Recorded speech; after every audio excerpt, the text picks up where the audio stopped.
Donald Trump का एक बड़ा डिसीजन सामने आया है, जिसमें डोनाल्ड ट्रंप ने कहा है कि डोनाल्ड ट्रंप यूएस को नाटो से बाहर निकालने की कोशिश करेंगे।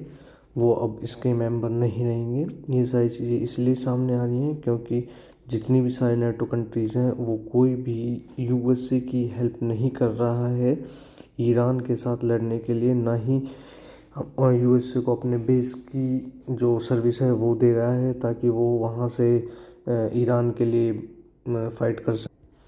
साथ ही साथ इन सब चीज़ों के साथ साथ यूएसए के जो सुप्रीम कोर्ट है उसने भी हम यूएसए को और ट्रंप को बोला है कि जो इलीगल टैरिफ्स लगा रखे थे उनने लोगों के ऊपर, जो 30%, 40%, 50%, 60% जो टैक्स लगाए थे, वो जो अभी ट्रेड डील के साथ लगाए थे, वो सारे भी उनको 130 बिलियन डॉलर इलीगली यूएसए ने, ट्रंप ने टैरिफ लगा के लिए तो वो सारे वापस करने हैं। वो सब भी एक यूएसए के लिए सेटबैक न्यूज़ है। साथ साथ ही साथ जो हमारे पास मिडिल ईस्ट के क्राइसिस हो रहे हैं, जो कन्फ्लिक्ट में यूएसए फंस गया है, वो इतना गंदा फंस गया है कि उसको समझ में नहीं आ रहा है कि मैं यहाँ से निकलूँ कैसे। उसने कंसिडर किया था कि मैं ईरान को आराम से कैप्चर कर लूँगा, लेकिन क्या हुआ कि उसके कैप्चर नहीं कर पा रहा है। क्यों? क्योंकि रेजिलियंस कर रही है जो ईरान की गवर्नमेंट है और जो ईरान के ट्राइब्स हैं और जो ईरान के लोग हैं, वो रेजिलियंस कर रहे हैं, उनकी कम्युनिटी रेजिलियंस कर रही है। और वो ड्रोन से ही हमारे पास जो यूएसए के इक्विपमेंट्स हैं उनको डिस्ट्रॉय कर रहा है। तो मीन्स कि वो कितना तगड़ा उसको रिटर्न रिटेलिएट कर रहा है।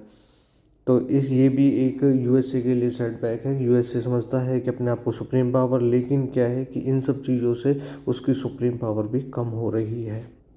साथ ही साथ रिसेंटली न्यूज़ आ रही है कि ईरान क्लेम कर रहा है कि ईरान ने यूएसए के F-18 फाइटर जेट गिरा दिए हैं, जो कि बहुत बड़ी न्यूज़ है क्योंकि F-18 जो जहाज़ है वो यूएसए का सबसे बेस्ट जहाज़ है।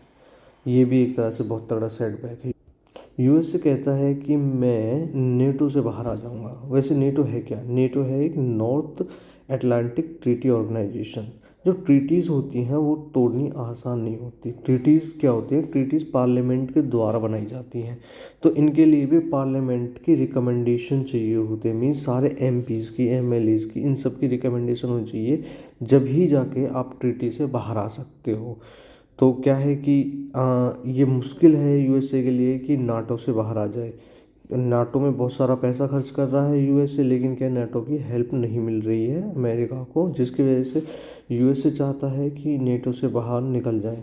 लेकिन क्या है, नेटो से निकलने के लिए एक क्लॉज था जो यूएसए ने खुद ही अपने आप क्लोज कर लिया, जो कि जो बाइडन के टाइम में था। जो बाइडेन ने बोला था कि जो यूएसए है वो और जो नेटो है वो है एक National Defense Authorization Act of 2024।